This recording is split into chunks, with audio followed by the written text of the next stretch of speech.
We are now changing gear completely because this week is the 25th anniversary of the death of one of the greatest movie actors of all time, very affectionately regarded, Humphrey Bogart. He died on the 14th of January, 1957, of cancer. Now, Bogey has become a cult figure amongst moviegoers of all generations, including, I'm told, even those who were born after his death. And a recent survey conducted by the Sunday Times placed no less than 4 Bogart films in the top 12 movies of all time, would you believe, with The African Queen the winner. Now, to mark the anniversary of his death, a new book on Bogart's film career is published. It's this one here, a definitive study of his film career, Bogart. And later this year on BBC2, they'll be showing a short series of films that Bogart made with the director John Huston.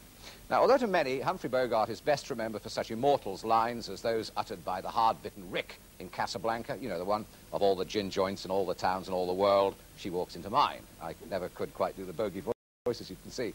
Now, just for a change, here is the high point of that film. It's one of the greatest adventure and love stories in the history of the cinema. All right. I tried to reason with you. I tried everything. Now I want those letters. Get them for me. I don't have to. I got them right here. Put them on the table. No. For the last time, put them on the table. If Laszlo and the cause means so much to you, you won't stop at anything. All right, I'll make it easier for you. Go ahead and shoot. You'll be doing me a favor.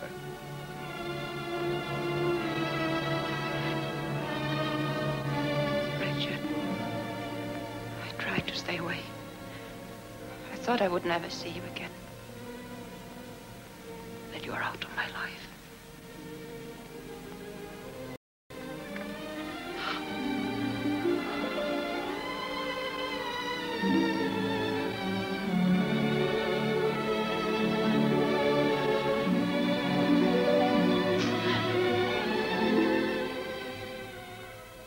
Terence Pettigrew wrote the book, Not a Dry Eye in the House.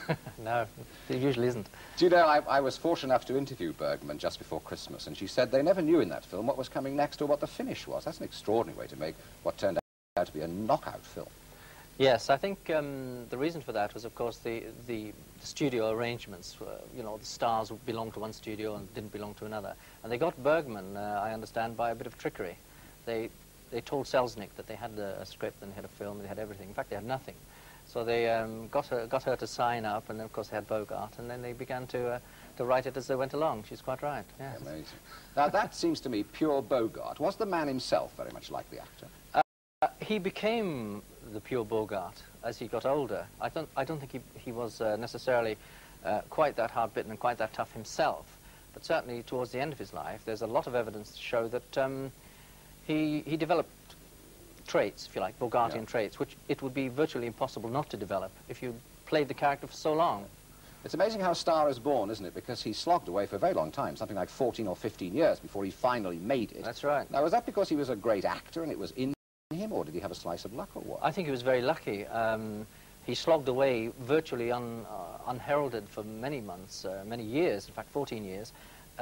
He was reaching, I think, the end of his tether and had developed a kind of an aging pallor at the age of about 34, too many late nights, etc.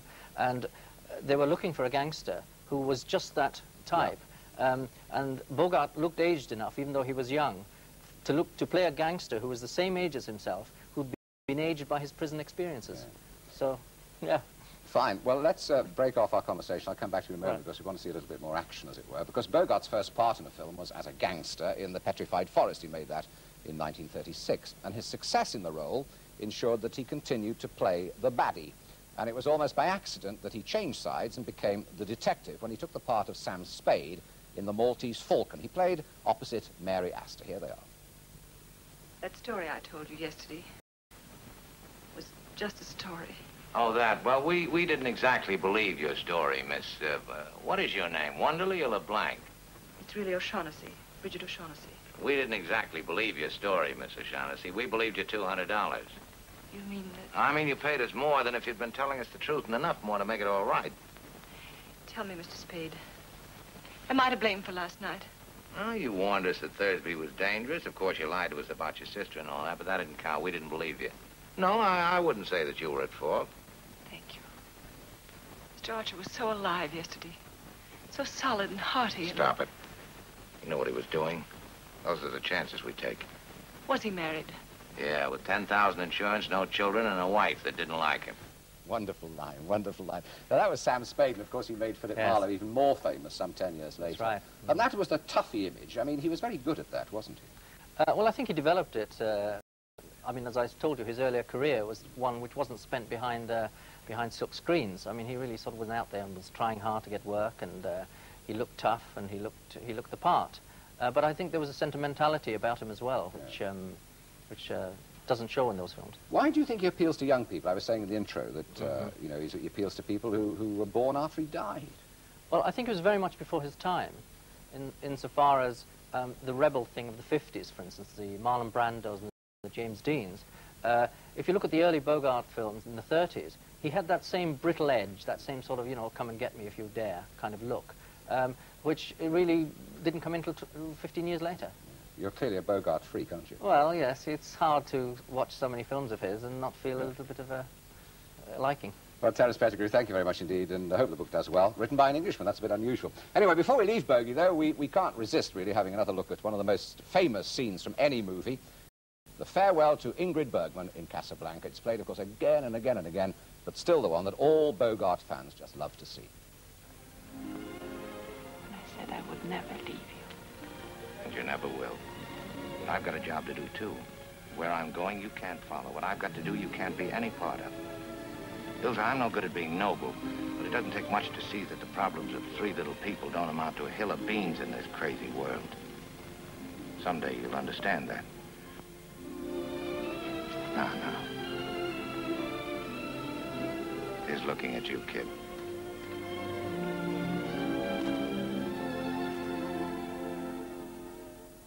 A classic.